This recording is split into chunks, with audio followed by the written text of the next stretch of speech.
Hello বন্ধুরা, কেমন আছেন সবাই? আমি শৌখিন ব্লগার। আজ কোনো সাজানো কথা নয়। আজ বলবো নিজের মনের কথা, নিজের জীবনের কথা। কারণ বাস্তব কথা মানুষ বেশি মন দিয়ে শোনে। আমরা প্রতিদিন অনেক মানুষের কথা শুনি, অনেক ভিডিও দেখি, কিন্তু খুব অল্প কিছু কথাই আমাদের মনে দাগ কাটে।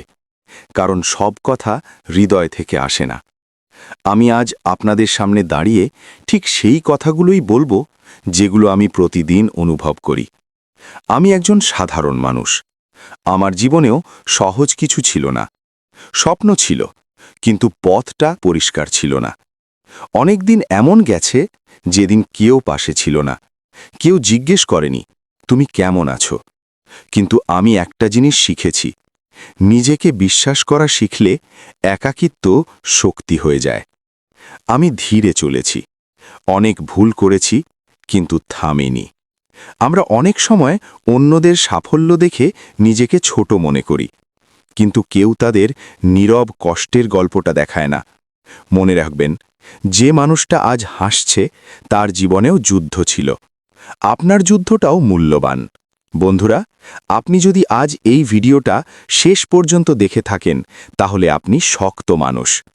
এই চ্যানেলে নাটক নেই, অভিনয় নেই, আছে শুধু বাস্তব কথা। জীবনে চলার পথে সবকিছু সবসময় আমাদের পক্ষে থাকে না।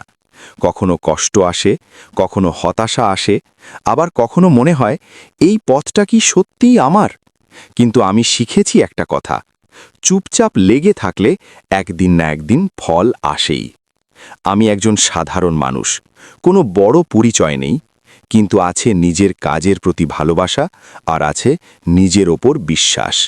এই বিশ্বাসটাই আমাকে প্রতিদিন নতুন করে দাঁড়াতে শেখায়। আপনি যদি আজ ক্লান্ত হন, আপনি যদি আজ হাল ছেড়ে দিতে চান, তাহলে এই কথাটা মনে রাখবেন, আপনি একা নন। এই পৃথিবীতে যারা আজ সফল, তাদের গল্পেও ছিল নীরব যুদ্ধ, নীরব কান্না আর নীরব চেষ্টা। বন্ধুরা, এই ভিডিওটা যদি আপনার হৃদয়ে একটুও স্পর্শ করে, তাহলে বুঝব আমার কথা পৌঁছেছে। লাইক দিন। আমাদের জীবনটা বাইরে থেকে অনেক সময় ঠিকঠাক লাগে।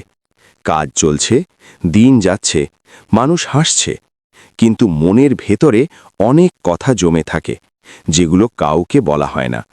কারণ আমরা শিখে গেছি সবাইকে শক্ত দেখাতে হয়। আমি নিজেও এই ভুলটা করেছি। সব সময় চেষ্টা করেছি সব ঠিক আছে দেখাতে। কিন্তু সত্যি কথা হলো, শক্ত মানুষ তারাই যারা নিজের দুর্বলতাকে স্বীকার করতে পারে। জীবনে অনেক সময় আসে যখন সব কিছু থেমে যায় মনে হয়, স্বপ্নগুলো ঝাপসা লাগে, আর নিজের ওপর বিশ্বাসটা কেঁপে ওঠে। কিন্তু আমি শিখেছি, থেমে যাওয়া আর শেষ হয়ে যাওয়া এক জিনিস না। আপনি যদি আজ ধীরে চলেন, তাতে কোনো সমস্যা নেই। সমস্যা তখনই যখন আপনি নিজেকে অন্যের সাথে তুলনা করতে শুরু করেন। সবাই এক পথে চলে না, সবাই এক গতিতে পৌঁছায় না। আপনার সময় আসবে, শুধু লেগে থাকতে হবে। বন্ধুরা, এই ভিডিওটা যদি আপনার মনে একটু নীরবতা তৈরি করে, তাহলেই আমার কথা সফল। এই চ্যানেলে চিৎকার নেই, ভাইরাল হওয়ার ভান নেই, আছে শুধু বাস্তব অনুভূতি। কমেন্টে আপনার অনুভূতি লিখুন, আর শৌখিন ব্লগারের সাথেই থাকুন। কারণ এখানে শুধু ভিডিও নয়, এখানে থাকে বাস্তব জীবনের গল্প। আবার দেখা হবে নতুন একটা কথা নিয়ে। সবাই ভালো থাকবেন।